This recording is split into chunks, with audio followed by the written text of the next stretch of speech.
এভাবে ৪২ দিন পার হয়। অতঃপর আমাকে বলা হলো আমি আমার পরিবারের কাছে ফিরে যেতে পারবো, তবে আমাকে আইনি প্রক্রিয়ার মাধ্যমে দিয়ে যেতে হবে। প্রসঙ্গিত আয়নাঘর থেকে কাউকে এমনি ছেড়ে দেওয়া হয় না, হয় ক্রসফায়ার, না হয় মিথ্যা মামলা দিয়ে জেলে ভরে, যেন বের হয়ে মুখ খোলার সাহস না করে। তারা নিজেরা কখনো মামলা দেয় না, সাধারণত র্যাবের মাধ্যমে দেওয়া হয়। আমাকে হাত চোখে বেঁধে গাড়িতে তোলা হয়। শুরু হলো আরেক আয়নাঘরের জীবন। এখানে জিজ্ঞাসাবাদ করেছে সব মিলিয়ে ২ দিন। জিজ্ঞেস না করে পশুর মতো পেটানো যার উদ্দেশ্য।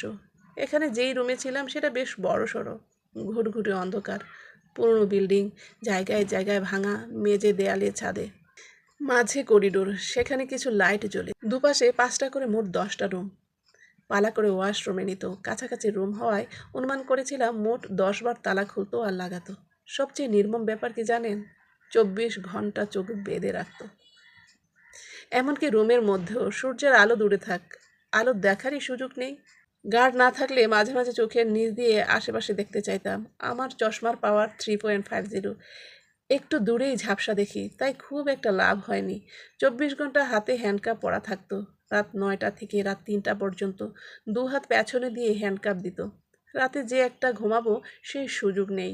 কিছুক্ষণ বসে দেয়ালের সাথে হেলান দিয়ে, কিছুক্ষণ উপর হয়ে। কত জঘন্য! ওয়াশরুমে গেলে শুধু একটা হাতের হ্যান্ডকাপ খুলতো, হাতে দাগ পড়ে গিয়েছিল। মেঝেতে একটা কম্বল বিছানো ছিল, এত নোংরা, যার উপর উঠলেই শরীর চুলকানি শুরু হয়। বাধ্য হয়ে মেঝেতে ঘুমাতাম, উপুর হয়ে ২ হাত পেছনে রেখে। মেঝেতে ঘুমাতে কেমন লাগতো! এক গার্ড ছিল একটু ভালো, অনেক অনুরোধ করেছিলাম অন্তত এটা বলুন জায়গাটা কোথায়। বলল র্যাব ১। টানা ৩০ দিন এভাবে ছিলাম।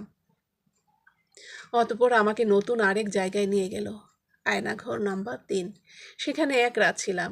একদম ছোট্ট একটা রুম, রুমের মধ্যেই কমোড। ঠিকমতো ঘুমালে কমোডে পা চলে যায়। পাশে সর্বোচ্চ ২ হাত প্রশস্ত। সে রাতেই এসে পাঞ্জাবির মাপ জানতে চাইল। চিন্তায় ঘুম হয়নি আর। পরদিন সন্ধ্যার দিকে রং চঙে এক পাঞ্জাবি নিয়ে আসলো, সাথে একটা ট্রাউজার। দ্রুত পরে নিতে বলল। অতঃপর চোখ বাঁধলো, পেছনে ২ হাত দিয়ে হ্যান্ডকাপ, মাথায় হেলমেট। একটা গাড়িতে ওঠালো। অনুভব করলাম আমার মতো আরও ২ জন উঠালো। একজন গাড়ি থামিয়ে তারা জিজ্ঞেস করলো, এই গাড়ি চেক কর, সাবধানে, ভেতরে অস্ত্র থাকতে পারে। স্যার, অস্ত্র নাই, উগ্রবাদী বই পাইছে। কিছুক্ষণ হট্টগোল, তারপর আবার গাড়ি চলল। নিয়ে এলো র্যাব ৩-এর প্রথমবারের মতো চোখের বাঁধন খুলল। গারদে আমার সাথে আরও ২ জন ঢুকলো, মোট ৩ জন। নাটকের উদ্দেশ্য মিথ্যা মামলা সাজাবে। এখন বুঝলাম সব। রেখে নিয়ে ছবি তুললো, সামনে কিছু বই, মোবাইল, এসব সাজানো। এসব নাকি আমাদের কাছে পাওয়া গিয়েছে, অথচ এসবের নামও কখনো শুনিনি। আর আমার কাছে এসব থাকবে কেন? পরদিন ওরিয়েন্টেশন, ব্যাগে জামা কাপড় আর একাডেমিক কাগজপত্র ছিল। মিথ্যার তো একটা সীমা থাকা উচিত, তাই না? এজাহারে যা লিখলো তার সারমর্ম হলো, আমরা ২৩ মার্চ ২০২৩ রাত ৮টার দিকে মতিঝিল হাই স্কুল মেইন গেটের পূর্ব পাশে নিষিদ্ধ ঘোষিত জঙ্গি সংগঠনের সাংগঠনিক কার্যক্রম জোরদার করার জন্য রাজধানী সহ ঢাকা পার্শ্ববর্তী এলাকায় দাওয়াতি কার্যক্রম পরিচালনা করছিলাম। সন্দেহজনকভাবে ঘোরাফেরা করাকালে তারা আমাদের ধাওয়া করে ৩ জনকে আটক করতে সক্ষম হয়। বাকি ৮ থেকে ১০ জন পালিয়ে যায়। নিষিদ্ধ বইগুলো আমাদের সাথে থাকা ব্যাগে ছিল। পরদিন মতিঝিল থানায় নিল, মামলা দায়ের করলো। এমন কোনো ধারা নেই যে দেয়নি, যেন ১-২ বছরেও বের না হতে পারি। বাড়িতে কল করতে দিল। আব্বা, আম্মা আর ভাইয়া আসলো। থানার গারদে সেদিন অনেক কেঁদেছিলাম ওনাদের জড়িয়ে ধরে। সব মিলিয়ে প্রায় ৭৭০ দিন পর আমার জামিন হয়। সে এক ভিন্ন অভিজ্ঞতা। এখনও মামলা চলমান, হাজিরা দিতে হয় মাসে মাসে। ২ বছরে একটা সাক্ষীও আসেনি। আসবে কিভাবে? ওই যে গাড়ি থামিয়েছিল, সেখানকার আশেপাশের পথচারী, রিক্সাওয়ালা, ঝালমুড়িওয়ালাকে ভয় ভীতি দেখিয়ে মিথ্যা সাক্ষী বানিয়েছিল।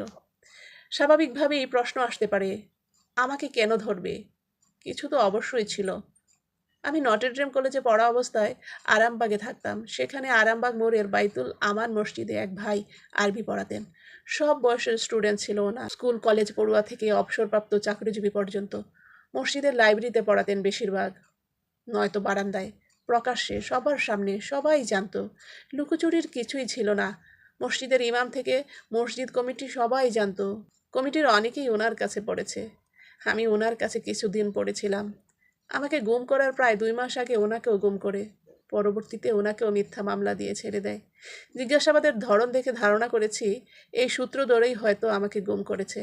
পরবর্তীতে শোনা যায় উনি গুম হওয়ার কিছুদিন পূর্বে মসজিদ কমিটির সাথে ওনার কি একটা ঝামেলা হয়েছিল।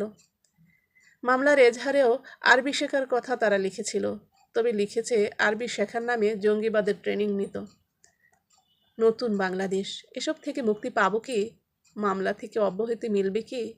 আমার জীবনের 2.5 বছর কি আর তারা ফিরিয়ে দিতে পারবে?